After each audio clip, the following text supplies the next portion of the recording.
पुण्यातील प्रांजल खेवलकर यांच्या घराबाहेर पोलिसांनी पाळत ठेवल्याचा रोहिणी खडसे यांनी दावा केलाय।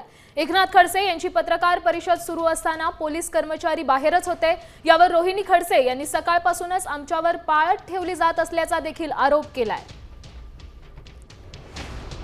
पुण्यातील रेव पार्टीत रोहिणी खडसे यांचे पती प्रांजल खेवलकर यांचा समावेश होता। ही बातमी समोर आल्यानंतर त्यांनी प्रतिक्रिया देखील दिली होती। काय सत्य आहे ते समोर येईलच असं देखील त्या म्हणाल्या होत्या।